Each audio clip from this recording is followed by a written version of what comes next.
Hello everyone, this is Jyoti from Nirbhar Academy and welcome back to the English class. So let's proceed with the most important short answer type questions of the third level of class 12th English book supplementary Vistas. Chapter 1 है ये आपका 8 questions मैं already part 1 में आपके साथ discuss कर चुकी हूँ. This one is the part 2. Part 2 में हम क्वेश्चन नंबर 9 से प्रोसीड करेंगे. So first of all I just want to tell you कि कंप्लीट वीडियो देखिए. इसमें जो हमने लैंग्वेज यूज़ की है वो बहुत ही ज़्यादा सिंपल है and I am damn sure कि जैसे ही आप वीडियो को देखेंगे आपको वीडियो देखते देखते ही आपके सारे क्वेश्चन आंसर जो हैं वो क्लियर हो जाएंगे. So hope you all be happy and healthy. So let's proceed with your lecture. Most important short answer type questions. So question number 9 is, why did the clerk on the third level say to the writer, writer means author, जो author है हमारा, who is the narrator of the story, if you are trying to skin me, cheating me, fooling me, to swindle someone, you won't get very far, तो तुम ज़्यादा दूर मुझसे बच करके नहीं जा सकते हो. तो उन्होंने यहाँ पर जो क्लर्क बैठे हुए थे टिकट विंडो पे, उन्होंने चार्ले से ऐसे क्यों कहा कि अगर तुम मुझे चीट करना चाहते हो तो तुम ज़्यादा दूर नहीं जा सकते हो. इसका रीज़न क्या था? So what was the reason? On the third level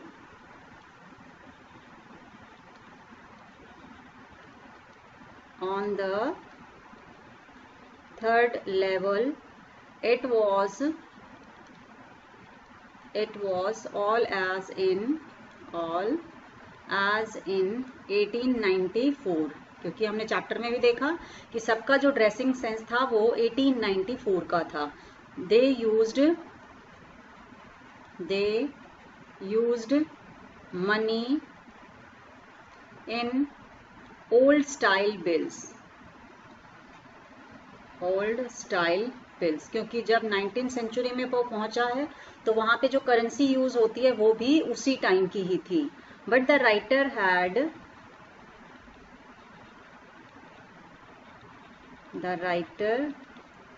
had with him present day, क्योंकि वो 20th सेंचुरी से गया है, सो उसके पास जो करेंसी है वो 20th सेंचुरी की है. With him present day bills. अब वो गया कहाँ पर है? 19th सेंचुरी में है और 20th सेंचुरी की उसके पास करेंसी है. तो जो करेंसी 20th सेंचुरी में यूज होती है वो कहाँ नहीं यूज होगी? वो उसमें 19th सेंचुरी में यूज नहीं होगी. सो इसीलिए सीइंग दिस, जैसे ही उन्होंने उस बिल्स को देखा, seeing this,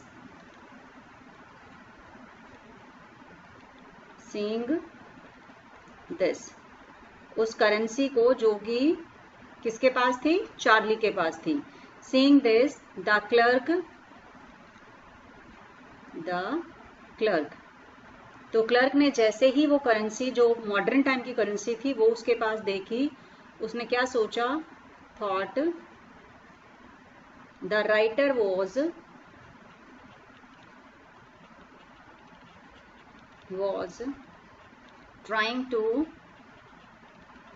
trying to cheat him, कि वो उसको फेक बिल दे रहा है और उसको चीट करने की कोशिश कर रहा है.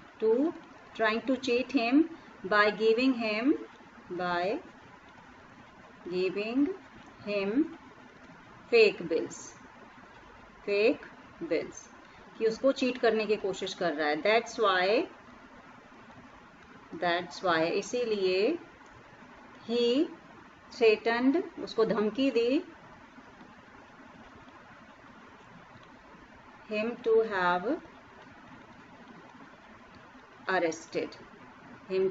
him arrested, कि अगर तुम मुझे बेवकूफ़ बनाने की कोशिश कर रहे हो, तुम मुझे चीट करने की कोशिश कर रहे हो, तो तुम्हें मैं अभी की अभी पुलिस को बुलाता हूँ और अरेस्ट करवा दूंगा. So that's why he said that, जो ये आपका कोटेशन में रखा हुआ है, इसलिए उन्होंने, जो क्लर्क थे, उन्होंने ये बात बोली थी क्योंकि उनको ऐसा लगा था कि जो चार्ले के पास जो बिल्स हैं वो फेक बिल्स हैं.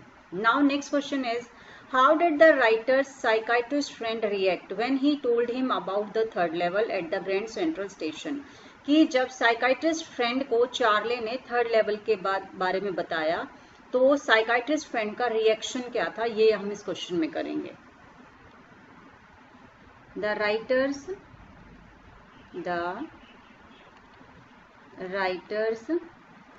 psychiatrist friend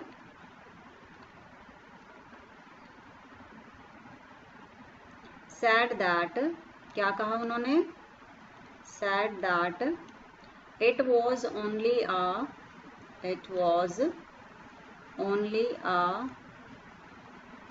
waking dream, wish fulfillment,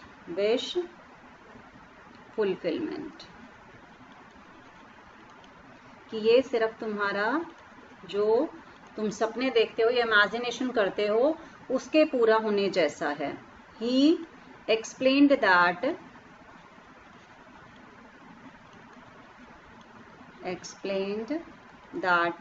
the modern world was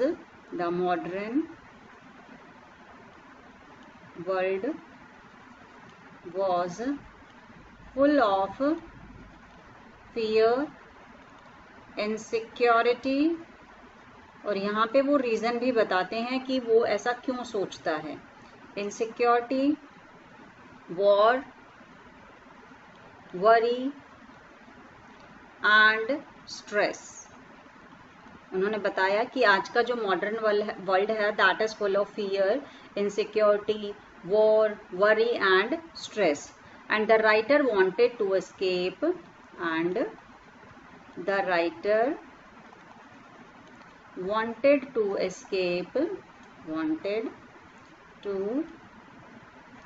escape from it. और जो राइटर है, नरेटर है, चार्ले, अपने आप को यहाँ पर बचाने की कोशिश करता है उन सभी परेशानियों से. That's why he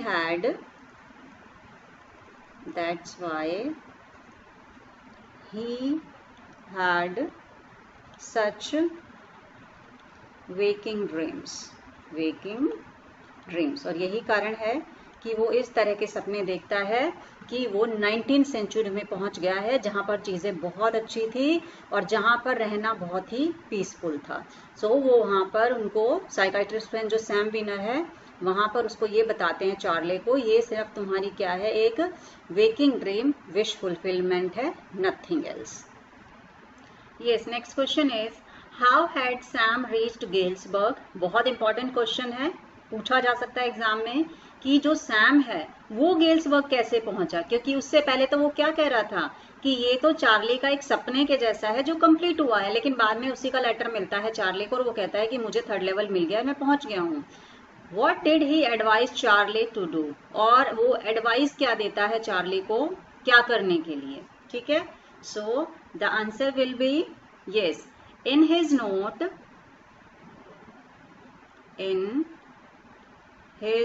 नोट, जो उन्होंने फर्स्ट डे कवर एनवेलप के अंदर अपना नोट डाला हुआ था उसमें लिखा हुआ था सैम हैड एक्सप्लेन्ड,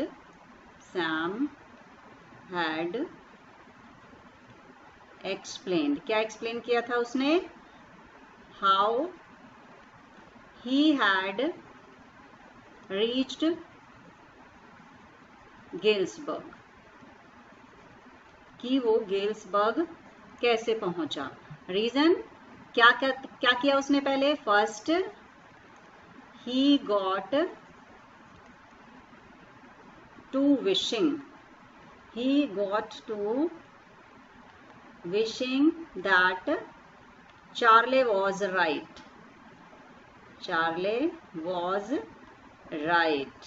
ठीक है, कि पहले वो उम्मीद कर रहा था कि चार्ली जो कुछ बोल रहा था 3rd लेवल के लिए वो बिल्कुल ठीक था. Then he started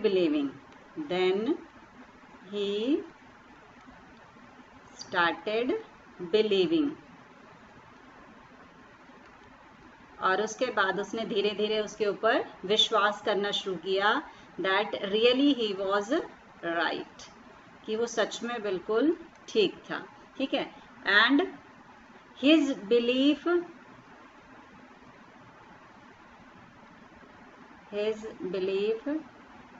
became stronger. बोलते हैं ना, जब हम किसी चीज में विश्वास करने लग जाते हैं तो धीरे धीरे वो चीजें हमारे लिए स्ट्रांग बनती जाती है। जितना ज्यादा हम विश्वास करेंगे किसी चीज में, वो उतना ज्यादा हमारे लिए स्ट्रांग होती है। तो सारा खेल किसका चलता है? हमारे माइंड का चलता है।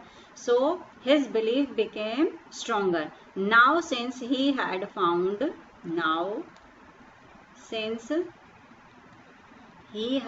फाउंड अब आखिर जब उसको ये थर्ड लेवल मिल चुका था, the third level,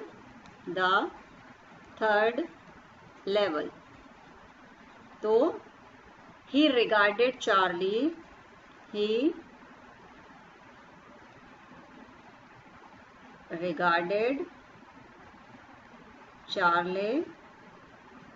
Charlie's belief in the third level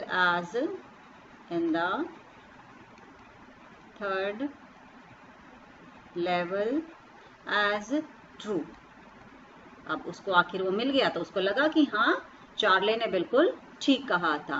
and he advised Charlie, और चार्ली को भी क्या एडवाइस दिया? He advised Charlie to keep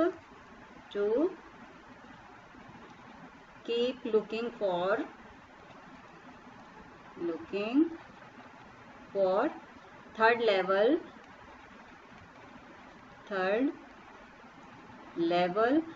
till he found it। अब यहाँ पे देखिए उसको मिला कैसे, सैम कैसे पहुंचा? सिर्फ चार्ली के अंदर विश्वास करके कि चार्ली ने बताया था। धीरे धीरे उसको लगा कि हाँ, वो बिल्कुल ठीक कह रहा था, और फाइनली उसने विश्वास करना शुरू किया कि सच में वो बिल्कुल ठीक था। और उसके बाद उसका जो बिलीफ था वो इतना स्ट्रांग हो गया कि उसको लगा कि सच में चार्ली बिल्कुल ठीक है, और वो वहां पर पहुंच चुका था। So that's how the psychiatrist friend of Charlie reached Galesburg. इस तरीके से वो गेल्सबर्ग पहुंच गया। Our question number 12 is what do you know about a first day cover? वैसे तो चैप्टर में भी हम एक्सप्लेन कर चुके हैं, लेकिन अब हम इसका आंसर भी ले लेते हैं, बिकॉज कई बार क्वेश्चन एग्जाम में पूछ लिया जाता है। फर्स्ट डे कवर क्या होता है, या आप उसके बारे में क्या जानते हैं? Yes, all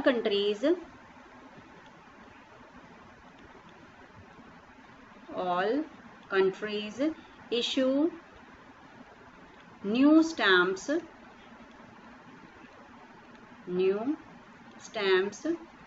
from time to time. सभी कंट्रीज का होता है कि सभी कंट्रीज अपने जो नए नए स्टैम्प्स हैं वो टाइम टू टाइम निकालती रहती हैं, इशू करती रहती हैं, time to time.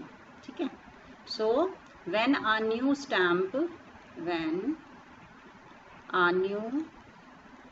Stamp is issued, जब भी कोई नई स्टैम्प इशू होती है, स्टैम्प कलेक्टर्स कौन होते हैं? स्टैम्प कलेक्टर, जिनको स्टैम्प कलेक्शन का शौक होता है। स्टैम्प कलेक्टर्स बाय सम कुछ खरीद लेते हैं, and use them to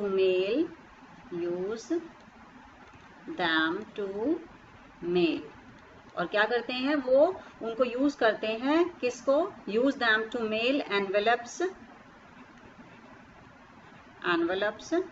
to themselves, अपने आप को ही, to themselves on the very first day,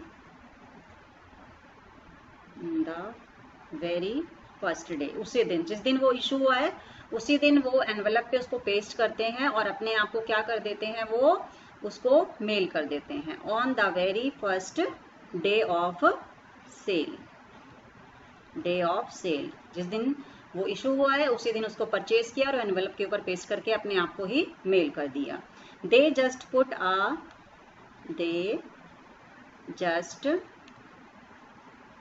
a blank paper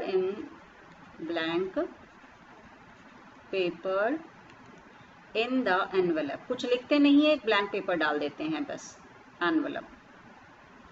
envelope के अंदर एक ब्लैंक पेपर डाल दिया जाता है। सच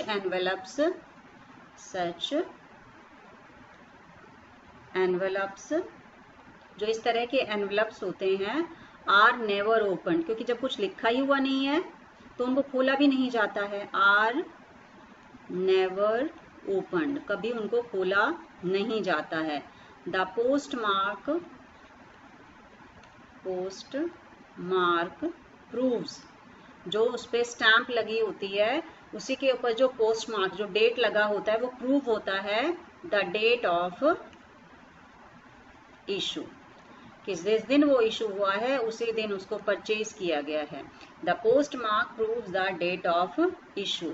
द एनवेलप्स, जो ये एनवेलप होता है, the envelope is called as, the envelope is called first day, a first day cover, और इसी एनवेलप को क्या कहा जाता है, फर्स्ट डे कवर कहा जाता है। Next question is question number 13। The modern world is full of insecurity, fear, war, worry and stress. सच में आज का जो टाइम है ये इन सब चीजों से भरा हुआ है।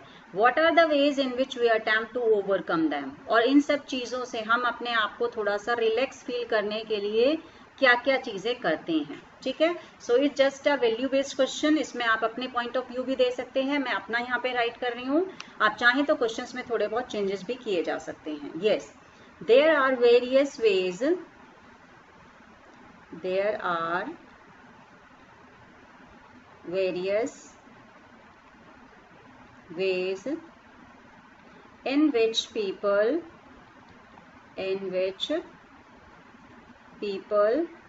attempt to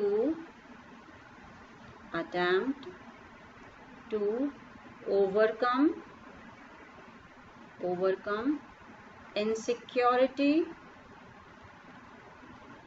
fear, war, worry and stress. बहुत सारी ऐसी चीजें होती हैं, एक्टिविटीज होती हैं जिससे वो अपने आप को इन सब चीजों से बचाने की कोशिश करते हैं। एंड क्या है वो, दे मे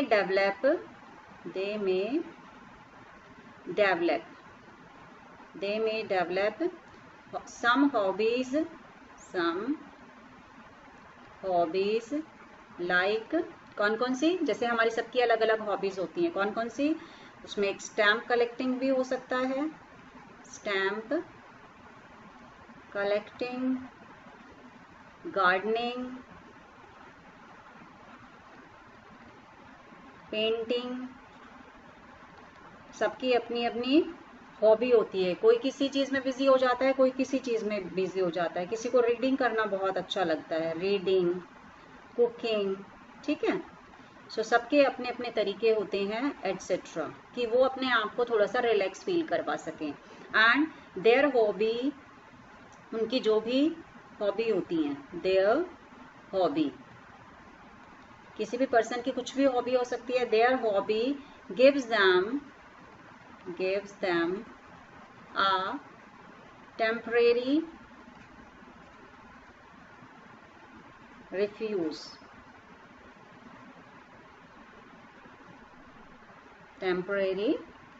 refuge,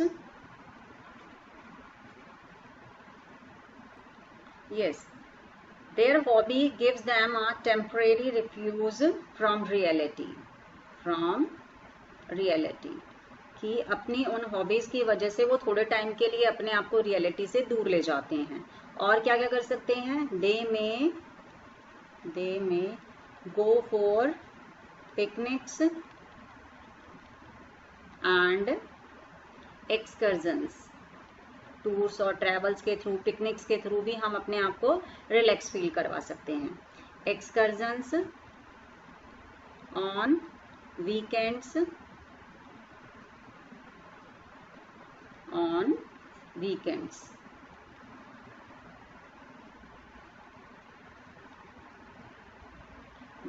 and feel relaxed, और अपने आप को हम रिलैक्स्ड फील करवा सकते हैं।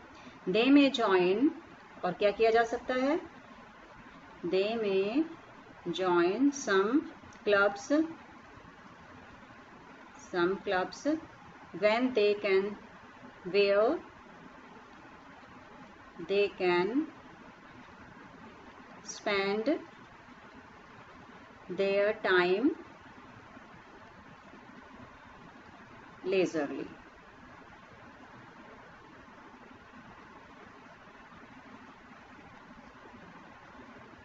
सो इस तरीके से हम लोगों ने अपनी अपनी एक हॉबी डेवलप की गई है। किस लिए की हुई है? ताकि जो ये आज का जो मॉडर्न वर्ल्ड है जिसमें हम लोग इतना इनसिक्योर फील करते हैं, स्ट्रेस फील करते हैं, और जैसे ही हमें कोई टेंशन होती है तो उससे हमें हेडेक या माइग्रेन की प्रॉब्लम हो सकती है। तो इससे अच्छा है कि हम अपने आप को किसी हॉबी के अंदर बिजी कर लें जिससे हमें इन सब प्रॉब्लमों से थोड़े टाइम के लिए रिलीफ मिल जाए। और इस तरीके से यहाँ पर ये बहुत सारी ऐसी हॉबीज हैं जिसमें बहुत सारे आप लोग भी ऐसे होंगे जिनकी सबकी अपनी एक पर्टिकुलर हॉबी होगी, चाहे वो वॉचिंग टीवी हो, प्लेइंग गेम्स हो, या किसी पर्टिकुलर किसी भी तरीके से जिस भी चीज में आपको ये लगता हो कि मेरा दिमाग जो है वो रिलैक्स फील करता है, उसको आप फॉलो कर सकते हो। So it was about that question. Next question, question number 14 is, do you see an intersection of time and space in the story? Intersection क्या होता है? Chris crossing. जैसे क्रॉसिंग होता है ना, लाइक आपने जंक्शंस में देखा होगा कि जो ट्रेन्स होती है वो डिफरेंट डिफरेंट डायरेक्शंस में जाती है, मीन्स टू से दैट कि एक पॉइंट से डिफरेंट पॉइंट्स की तरफ जाना, ठीक है, दैट इज कॉल्ड इंटरसेक्शन। तो आपको क्या लगता है कि दैट जो ये स्टोरी है, क्या आप इसके अंदर intersection of time and space देख सकते हैं? सो हम इसी का क्वेश्चन करने वाले हैं। एक इंपॉर्टेंट क्वेश्चन है, थोड़ा सा लॉन्ग आंसर इसका होगा बट आप अच्छे से समझेंगे क्योंकि इजी लैंग्वेज मैंने इसमें यूज की है। तो आंसर स्टार्ट करते हैं बच्चे हम अपना। यस आंसर होगा क्योंकि डू से आपका स्टार्ट हुआ है, हेल्पिंग वर्ब से स्टार्ट हुआ है, तो पहले हम इसको यस में या नो में आंसर करेंगे। और नो है तो भी हमें रीजन देना होता है और यस है तो भी हमें रीजन बताना पड़ता है। तो according to us that we can see an intersection of time and space in the story. So yes है ये, इसका रीजन क्या है? Yes, we can see an intersection of time and space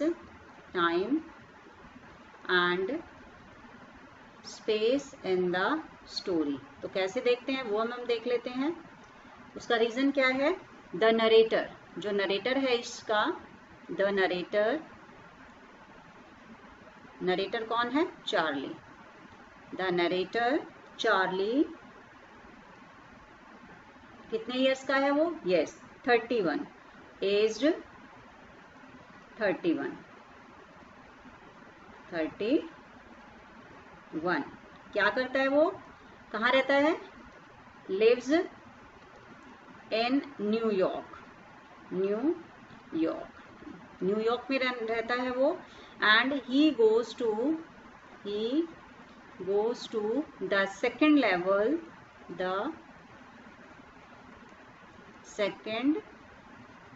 level at Grand Central Station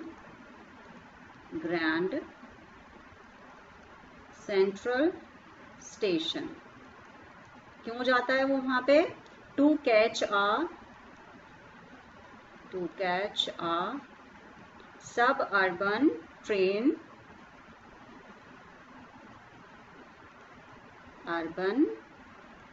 train to get home to his wife Louisa।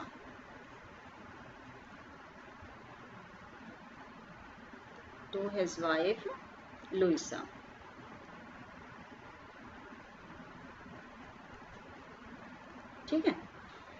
Charlie frankly admits, और वो बहुत ज्यादा frankly इस चीज को एडमिट करते हैं। Charlie frankly admits means accept करते हैं, admits that he has been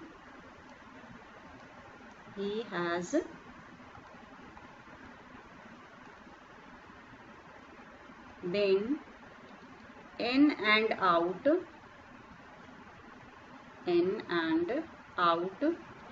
of Grand Central Station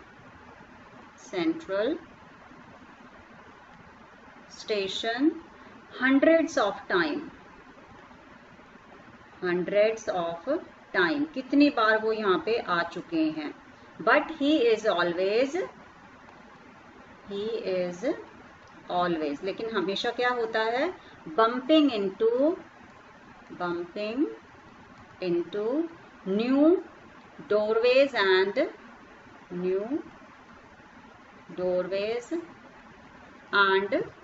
stairs and corridors, कि जब भी वो वहाँ जाते हैं, कितनी बार ऐसा हुआ है कि वो नई नई जगह पहुँच जाते हैं, क्योंकि उनको वहाँ पर न्यू डोरवेज, न्यू स्टेयर्स और कॉरिडोर्स मिल जाते हैं, ठीक है। एंड अभी आगे क्या होता है, the narrator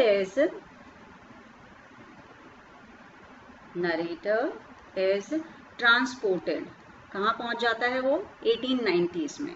the narrator is transported in time to the world of 1890s। 1890s में वो पहुंच जाते हैं, where people wore dresses of that time, जहाँ पर लोग उस टाइम की ड्रेसिंग सेंस को, क्योंकि हर टाइम का अपना एक अलग फैशन होता है, फैशन के अंदर फैशन में जो चीज़ें चल रही होती हैं उसी के अकॉर्डिंग लोग पहनते हैं, तो वहाँ पर भी जिस तरह का फैशन था उसी तरह के लोगों ने अपने कपड़े जो थे वो पहने हुए थे। And wood and brass were in use.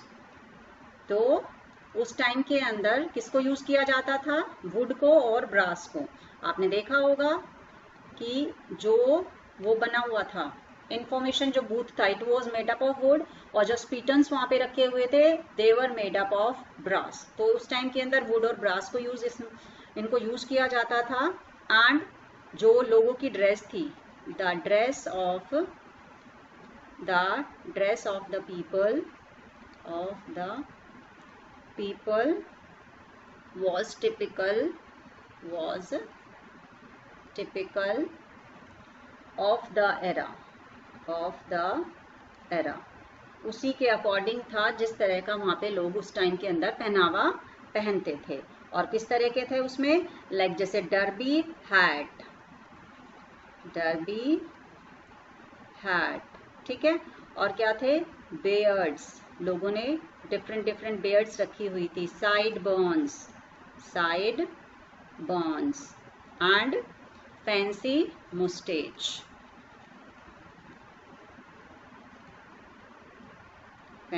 मुस्टेचेस। तो इस तरह के लोगों ने वहाँ पे ड्रेसिंग सेंस जो था उसको कैरी किया हुआ था।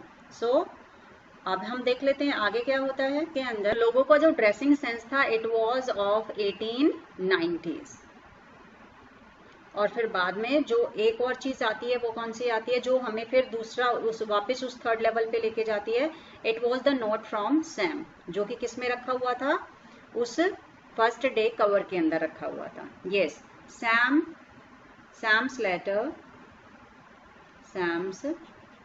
लेटर टू चार्ले, क्योंकि जैसे ही उन्होंने अपने स्टैम्प कलेक्शन के अंदर उस एनवेलप को देखा तो उसमें सैम का एक नोट था जिसमें उसने लिखा था, it was Sam's letter to Charlie from Galesburg. कहाँ से लिखा गया है, गेल्सबर्ग से लिखा गया है। कन्फर्म्स, और ये कन्फर्म करता है, confirms that there is an intersection of time and space. He invites Charlie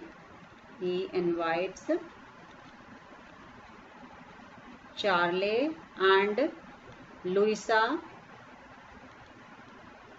to come, वहाँ बुलाता है उसको, गेल्सबर्ग उन दोनों को बुलाता है to come to that world and enjoy the relaxed, peaceful,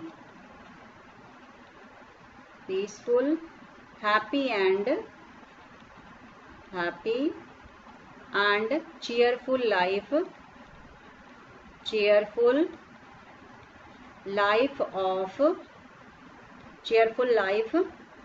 of the bygone era, जो जा चुका है वहां से उसने, क्योंकि वो टाइम बिल्कुल जा चुका है 19th सेंचुरी, लेकिन यहाँ पर गेल्सबर्ग में जहाँ पर सैम पहुंचा है वो उनको इनवाइट करता है, कहता है कि तुम यहाँ पे आ जाओ और यहाँ की जो लाइफ है उसको एंजॉय करो। ये क्वेश्चन थोड़ा सा लॉन्ग है और अगर आपके एग्जाम में ये आएगा इस तरह का आपने राइट करना है, it will be of 5 marks. ये 5 मार्क्स आपका कवर करेगा। Our last question is, what do you infer from Sam's letter to Charlie? Infer means क्या होता है? Conclude करना। क्या conclusion निकालते हैं आप? सैम ने जो लेटर लिखा है चार्ली का, एक इंपॉर्टेंट क्वेश्चन है, 5 मार्क्स में आप इसे इंक्लूड कर सकते हैं, बिकॉज यहाँ पे मैं लॉन्ग आंसर करने वाली हूँ और आपको जितना भी डाउट होगा इसके रिगार्डिंग वो देखिए क्लियर भी आपका हो जाएगा। Yes, the first thing was that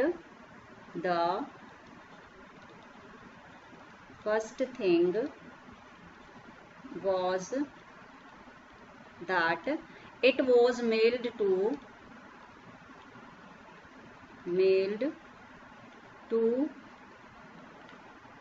Charlie's grandfather,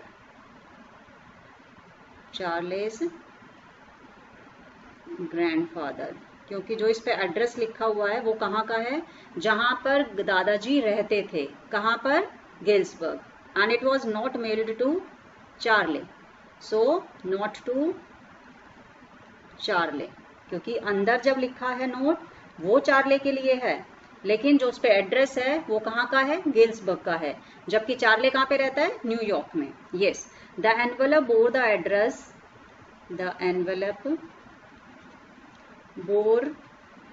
address, of Charlie's grandfather. मैंने जो आपके साथ पार्ट 1 किया था और पार्ट 2 उसमें डिस्कस भी किया था इसके बारे में। सो इस पे जो एड्रेस लिखा हुआ है वो किसका है? ग्रैंडफादर का है। It had been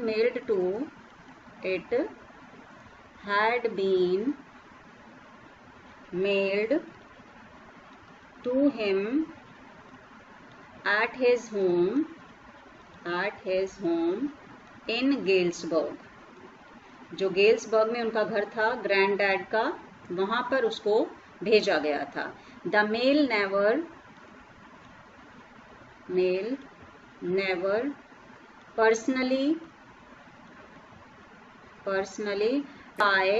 personally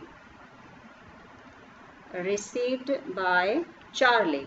Charlie ने कभी उसको पर्सनली रिसीव्ड नहीं किया था। It was just a part of his collection, stamp collection. So and the envelope was found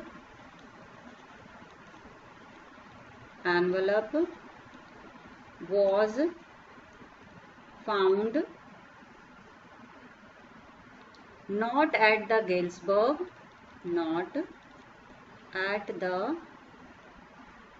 Galesburg, कहाँ नहीं मिला है? वो गेल्सबर्ग में नहीं मिला है, बल्कि Galesburg address, but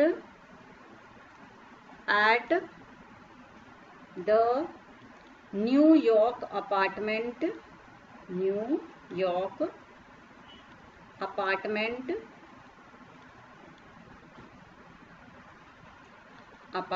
where Charlie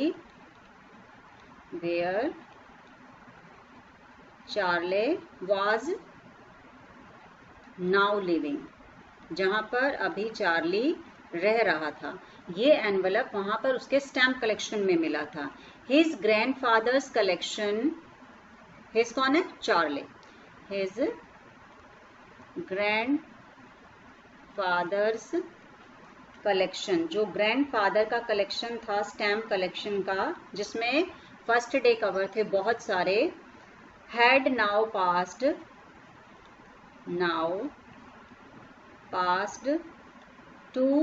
on to him किसको पास हो गया था वो? चार्ली को पास हो गया था।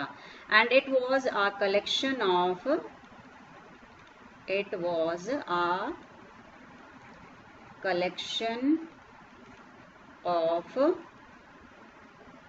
First day covers. पूरा किसका कलेक्शन था? फर्स्ट डे कवर्स का। फर्स्ट डे कवर्स, ठीक है। एंड फर्स्ट डे कवर में क्या होता है? फर्स्ट डे कवर में तो सिर्फ एक ब्लैंक पेपर होता है, ठीक है। सो फर्स्ट डे कवर क्या होता है? सिर्फ एक blank paper. First day cover and it was a collection of first day cover. जो किसको पास हुआ है? चार्ली को हुआ है। बट इट वॉज नॉट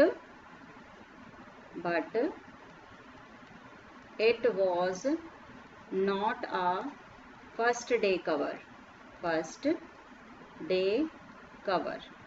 जो चार्ली को मिला ये फर्स्ट डे कवर नहीं था। क्यों नहीं था? क्यों? Because a first day cover has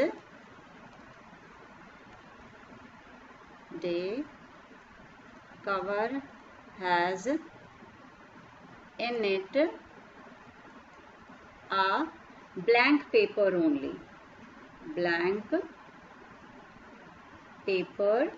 only. क्योंकि फर्स्ट डे कवर में क्या होता है? एक ब्लैंक पेपर होता है, कोई लेटर उसमें लिखा ही नहीं जाता है। सो जो सैम का लेटर था वो it was not a first day cover. So it contained, क्या था इसमें? It contained a note from Sam. इसके अंदर so it contained a note that had been supposedly written by Sam to Charlie। तो इसको suppose करके लिखा गया था कि चार्ली को लिखा गया है। किसने लिखा है इसे? सैम ने लिखा है। The note says that Sam had found the third level। और इस नोट के अकॉर्डिंग सैम को थर्ड लेवल मिल चुका था। He has now reached Galesburg and living happily। वो गेल्सबर्ग पहुंच चुका था और वहां पर बहुत खुशी के साथ वो रह रहा था। He invites Charlie and Louisa to come there। और उसने किसको बुलाया है? लुइसा और चार्ली को भी वहां पर बुलाया है। Clearly, it is another waking dream wish fulfillment of Charlie himself। तो क्लियर है इससे कि ये अगेन किसकी इमेजिनेशन है? चार्ली की है। So it is another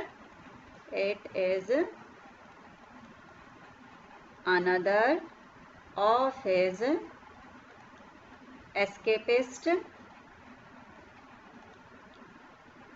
fantasies। फिर से इमेजिनेशन कर रहा है अपने आप को प्रूव करने के लिए कि मैं बिल्कुल ठीक था। देखो मेरा साइकाइट्रिस्ट फ्रेंड भी देखो वहां पर पहुंच चुका है, जो मुझे ये बता रहा था कि मैं इमेजिनेशन कर रहा हूँ, मैं रियलिटी से बचना चाहता हूँ। That was the reason. So मुझे 100% श्योर है इस चीज का कि आपको जो भी डाउट होंगे इस चैप्टर के रिगार्डिंग इन क्वेश्चन आंसर्स को देखने के बाद क्लियर हो गए होंगे। So thank you so much for with us. Keep watching the informative videos with निर्भर academy. So be connected with Nirbhar Academy. Take care of yourself.